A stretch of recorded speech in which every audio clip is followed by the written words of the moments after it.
Análisis sobre El Cuervo de Edgar Allan Poe. El Cuervo, The Raven, publicado en la edición del 29 de enero de 1845 del periódico New York Evening Mirror, es probablemente el poema más conocido de Edgar Allan Poe, 1809-1849. Mucho se ha dicho sobre esta obra maestra de la poesía maldita. Sin embargo, hay un aspecto que muy pocos estudiosos de Edgar Allan Poe han examinado en profundidad. Un detalle quizás, pero que podría cambiar por completo el sentido del poema. El cuervo relata la misteriosa visita de un cuervo parlante a la casa de un hombre afligido por la reciente pérdida de su amada, llamada Leonor. Una vez, al filo de una lúgubre medianoche, mientras débil y cansado, en tristes reflexiones embebido, inclinado sobre un viejo y raro libro de olvidada ciencia, cabeceando, casi dormido, se oyó de súbito un leve golpe, como si suavemente tocaran a la puerta de mi cuarto. Muchos aventuran que Leonor es, en realidad, una representación de Virginia Clemm, prima y esposa de Edgar Allan Poe. No obstante, ella fallecería recién 2 años después de la publicación del poema, motivo por el cual podemos descartar esta hipótesis. Recordemos que el poema transcurre durante una medianoche de diciembre, época del año que coincide con la fecha de muerte de la madre del poeta, Eliza Poe. Es lógico imaginar que el amante atormentado que recibe la visita del insidioso cuervo es nada menos que Edgar Allan Poe, y de hecho así se observan muchas ilustraciones. Sin embargo, el estilo barroco de su discurso, su elección de palabras, su erudición circunspecta, se asemeja mucho más a la de un muchacho, o al menos a la de un hombre muy joven apasionado por el romanticismo. Todas estas son pequeñas pistas que Edgar Allan Poe fue dejando para dar a entender que estamos en presencia de un estudiante. Es, dije musitando, un visitante, tocando quedo a la puerta de mi cuarto. Eso es todo, y nada más. El propio Edgar Allan Poe aclaró en cierta ocasión que su cuervo estuvo inspirado en el pajarraco diabólico de Barnaby Rudge de Charles Dickens, y que el estilo sobrecargado del narrador proviene del poema de Elizabeth Barrett Browning, Geraldine. Esto explica el tono arrogante y barroco del narrador, así como el martilleo incesante de aquel nunca más del cuervo. Rápidamente podemos descartar la idea de que el cuervo es una alegoría. Su tema principal, al menos en apariencia, es la devoción, es decir, la tristeza de un hombre cuya amada ha fallecido y el deseo de volver a reencontrarse con ella. Desde aquí arriesgamos otra hipótesis. El cuervo es, en realidad, un poema que describe el conflicto entre el recuerdo y el olvido, y más precisamente entre la necesidad de recordar a alguien que ya no está y el deseo culposo de olvidarlo para siempre. A pesar de las apariencias, el narrador de El Cuervo desea olvidar a su amada muerta y siente una tremenda culpa por ese deseo. Ahí radica su verdadero tormento. Edgar Allan Poe hace un gran esfuerzo para aclarar que el narrador de El Cuervo no es un completo lunático, y mucho menos un perfecto imbécil que dialoga con un pájaro. De hecho, al principio, el muchacho se asombra poderosamente de la habilidad de hablar del cuervo.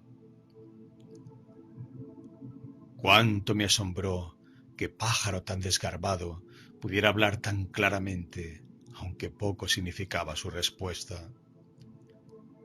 Y más adelante añade la siguiente reflexión, en la cual se encuentra la verdadera clave para interpretar el cuervo.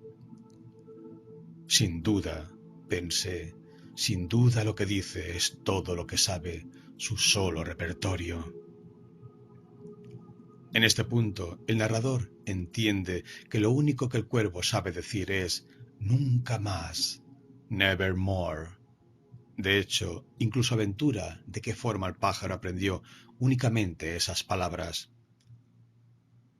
Su solo repertorio, aprendido de un amo infortunado a quien desastre impío persiguió, acosó sin dar tregua, hasta que su cantinela solo tuvo un sentido, hasta que las endechas de su esperanza llevaron solo esa carga melancólica de nunca, nunca más.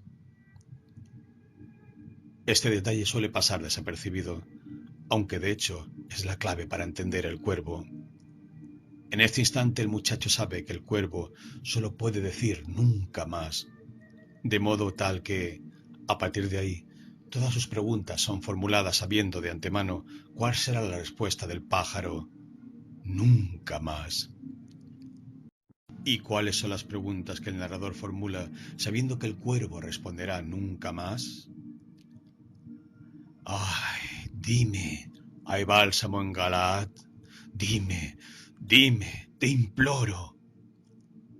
El bálsamo al que se refiere Edgar Allan Poe es un símbolo de sanación, en este caso para curar las heridas de su corazón. Más adelante vuelve a exigir: dile a esta alma abrumada de penas si en el remoto Edén tendrá en sus brazos a una santa doncella llamada por los ángeles Leonora. En este punto, tanto el narrador como el lector saben que lo único que el cuervo sabe decir es nunca más. De esta forma, Edgar Allan Poe articula una escena decididamente patética. Un joven triste y apesadumbrado que aprovecha las únicas palabras que un cuervo sabe decir para aliviar su sentimiento de pérdida. Efectivamente, no es el pájaro quien tortura al narrador. Todo lo contrario, es el narrador, que ya conoce el escueto vocabulario del pájaro, quien formula preguntas que únicamente tendrán como respuesta el inexorable nunca más. Y todas esas preguntas, a veces veladas bajo demenciales exigencias, conducen el interrogatorio hacia un único camino. El reencuentro con su amada es imposible. ¿Por qué? ¿Acaso el joven no podría haber preguntado si volvería a sentirse solo al reencontrarse con su amada?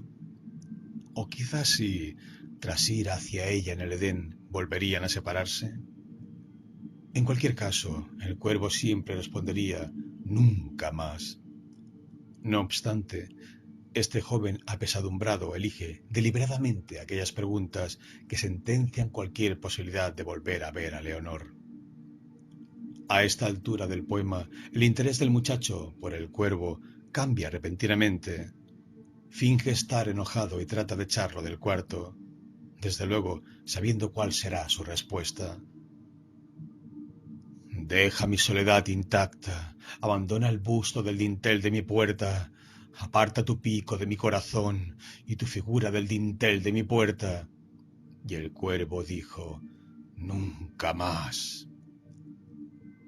Como todos ya sabemos, el cuervo nunca emprendió el vuelo, aún sigue posado en el pálido busto de Palas, en el dintel de la puerta de mi cuarto. El pájaro permanecerá allí, repitiendo una y otra vez su nunca más, pero ese mantra irreversible podría cambiar su sentido si el joven decidiera darle un giro a la naturaleza de sus preguntas. Esto nunca ocurre en el poema.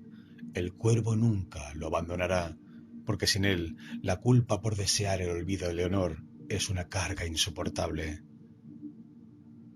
Y sus ojos tienen la apariencia de los de un demonio que está soñando, y la luz de la lámpara que sobre él se derrama tiende en el suelo su sombra, y mi alma, del fondo de esa sombra que flota sobre el suelo, no podrá liberarse nunca más.